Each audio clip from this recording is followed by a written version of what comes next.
भगवते वासुदेवाय। शान्ताकारं भुजगशयनं पद्मनाभं सुरेशं विश्वाधारं गगनसदृशं मेघवर्णं शुभांगं लक्ष्मीकान्तं कमलनयनं योगिभिर्ध्यानगम्यं वन्दे विष्णुं भवभयहरं सर्वलोकैकनाथं सशङ्खचक्रं सकिरीटकुण्डलं शपीतवस्त्रं सरसेरुयक्षणं सहारवक्षस्थलकौस्तुभश्रियं नमामि विष्णु शिरसा चतुर्भुजं। बोली विष्णु भगवान की जय। एकादशी महात्मा की जय। पवित्र आश्विन मास चल रहा है और इस महीने में हम लोगों ने पवित्र नवरात्रों का व्रत किया, माँ दुर्गा का उपासना किया, शक्ति का उपासना किया, विजयदशमी पर्व मनाया और आज एकादशी व्रत कर रहे हैं। पापों का हरने वाली एकादशी है। शुद्धं भागवतस्यान्नं शुद्धं भागीरथी जलम शुद्धं विष्णुपदं चित्तं शुद्धं एकादशी व्रतम। व्यास जी कहते हैं, प्राणियों, भगवान के भक्तों के घर की अन्न शुद्ध होता है और जल में भागीरथी गंगा जी का जल शुद्ध है। पद में भगवान विष्णु के पद शुद्ध हैं, उनके पदों में मन लगाने वाले का भक्तों का चित्त शुद्ध होता है। और उसी तरह से व्रतों में एकादशी का व्रत शुद्ध होता है। अन्य कोई व्रत न किया हो अथवा नहीं कर सकते हो, कोई बात नहीं। प्रत्येक 15 दिन में आने वाले एकादशी का जो व्रत करते हैं उनका संपूर्ण पाप नष्ट हो जाते हैं। पापों को नाश करने में समर्थ है एकादशी का व्रत, इसलिए एकादशी का व्रत शुद्ध व्रत माना जाता है। पाप पारायण पुरुषों के पापों को बशवर्ती बनाने में आश्विन शुक्ल एकादशी अंकुश के समान है।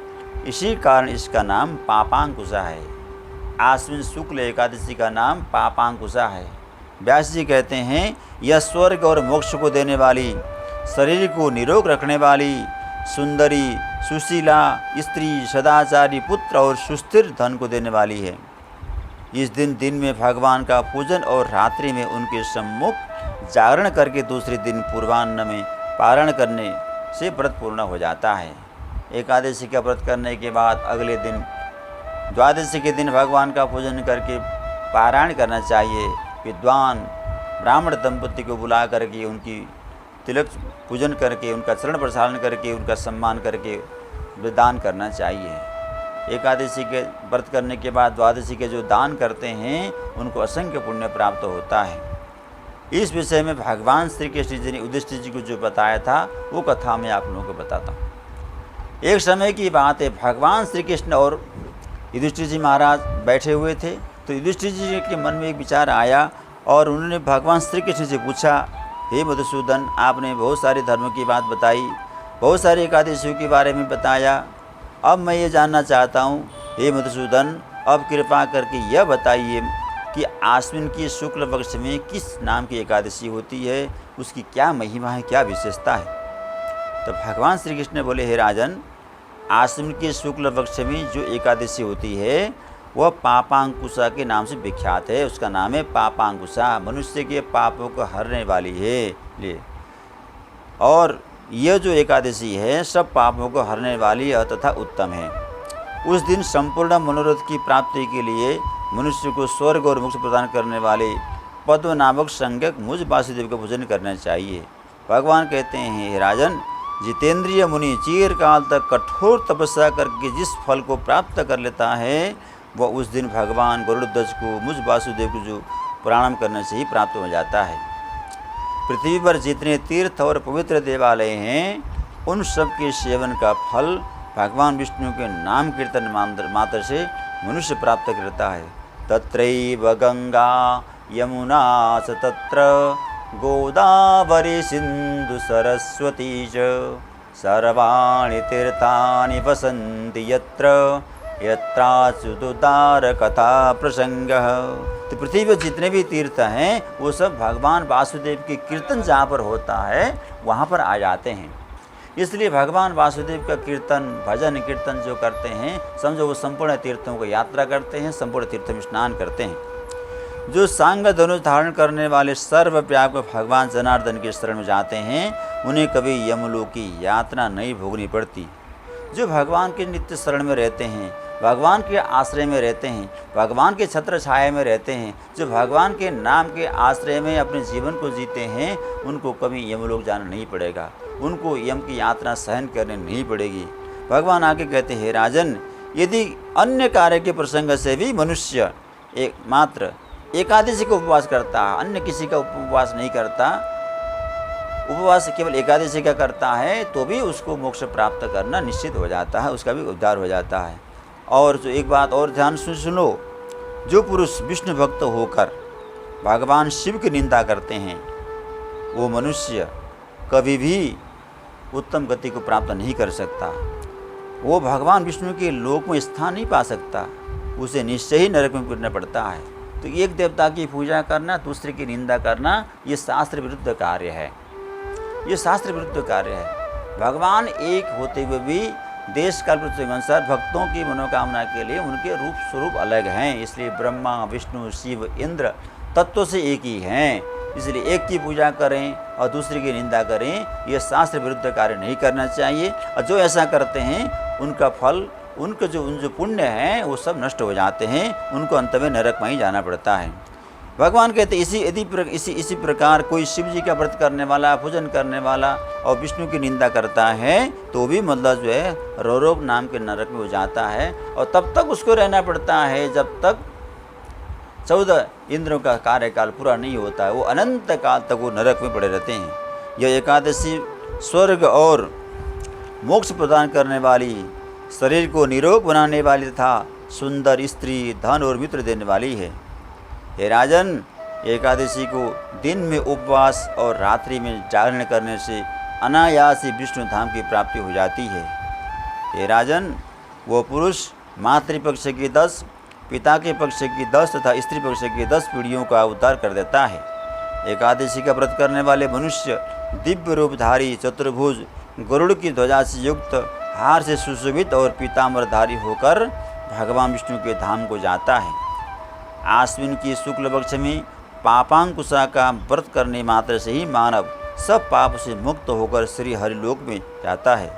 जो पुरुष सुवर्ण, तिल, भूमि, गौ, अन्न, जल, जूते और छाते का दान करता है, वह कभी भी यमराज को नहीं देख पाता है, उनको यम यात्रा सहन नहीं करनी पड़ती है। हे राजन, अवध्यम दिवसम कुर्यात् दरिद्रोपि निर्वोत्तमः समाचरण यथाशक्ति स्नान दान अधिक क्रिया। भगवान कहते हैं, राजन, दरिद्र पुरुष को भी चाहिए कि वह यथाशक्ति दान, स्नान दान आदि क्रिया करके अपने प्रत्येक दिन को सफल बनावे। जो होम, स्नान, जप, ध्यान और यज्ञ आदि पुण्य कर्म करने वाले हैं, उन्हें भयंकर यम यात्रा नहीं देखनी पड़ती। लोक में जो मानव दीर्घायु, धनाढ्य, कुलीन और निरोगी देखे जाते हैं, वे पहले के पुण्यात्मा हैं। पुण्यकर्ता पुरुष ऐसे ही देखे जाते हैं। इस विषय में अधिक कहने से क्या लाभ। मनुष्य पाप से दुर्गति में पड़ते हैं और धर्म से स्वर्ग में जाते हैं। भगवान कहते हैं, राजन, तुमने जो पूछा था मुझसे से मैंने उसके अनुसार पापांकुश एकादशी का मैंने महात्म्य बताया। इसके अनुसार जो एकादशी का व्रत करते हैं उनको निश्चय ही अंत में विष्णु धाम की प्राप्ति होती है। तो एकादशी का व्रत पापों को नाश करने वाली है और अंत में भगवान के धाम को प्राप्त कराने वाला है। इसलिए प्रयत्न करके सभी को एकादशी व्रत करना चाहिए। एकादशी के व्रत के दिन सबसे ज़्यादा वर्जित है अन्न, चावल का अन्न वर्जित है। हो सके तो निराहार रहें, नहीं तो जल का आहार करें, दुग्ध आहार करें। शरीर की अवस्था के अनुसार, शरीर की गतिविधि के अनुसार भोजन का चयन करना चाहिए। भोजन का संबंध हमारा शरीर से है। शरीर को स्वस्थ रखने के लिए ही, सुचारू रूप से चलाने के लिए भोजन हम करते हैं। तो ऐसा भोजन करने से मतलब जो है हमारा शरीर चलता भी रहे और हमारे व्रत के नियम भी पूरे होते रहें, इस हिसाब से हमें भोजन करना चाहिए। यदि शरीर से हम स्वस्थ हैं तो हम निराहार रहें, केवल जल का भी त्याग करें। नहीं हो सकता जल का ग्रहण कर लें, नहीं तो थोड़ा थोड़ा जल पीते रहें। उससे भी काम नहीं चलता तो फल लें, फलों का रस लें, दुग्ध लें, किसी भी तरह लें, लेकिन व्रत भंग न हो, ये ध्यान रखना चाहिए। अगर इतना भी नहीं कर सकते, हम बहुत व्यस्त हैं और बीमार रहते हैं, तो एक समय हल्का भोजन ले लें, लेकिन चावल का अन्न का प्रयोग एकादशी में सर्वथा निषेध माना गया है, क्योंकि कहा गया है कि एकादशी के दिन सारे पाप अन्न में आकर के बैठ जाते हैं और एकादशी के दिन जो अन्न ग्रहण करते हैं उनको संपूर्ण पाप लग जाता है, ऐसा शास्त्रों का वचन है। इसलिए कोशिश करना चाहिए कि हम अन्न ग्रहण न करें, निराहारी रहें, रात्रि के समय जागरण करें। जागरण करना यानी भगवान का चिंतन करना, उनके नामों का गुणगान करना, उनके नामों का कीर्तन करना, हरे राम हरे राम हरे कृष्ण इनके मंत्र का जाप करना, ओम नमो भगवते वासुदेवाय वासुदेव मंत्र का जाप करना, अधिक से अधिक समय भगवान के चिंतन में बिताने का नाम ही जागरण करना है।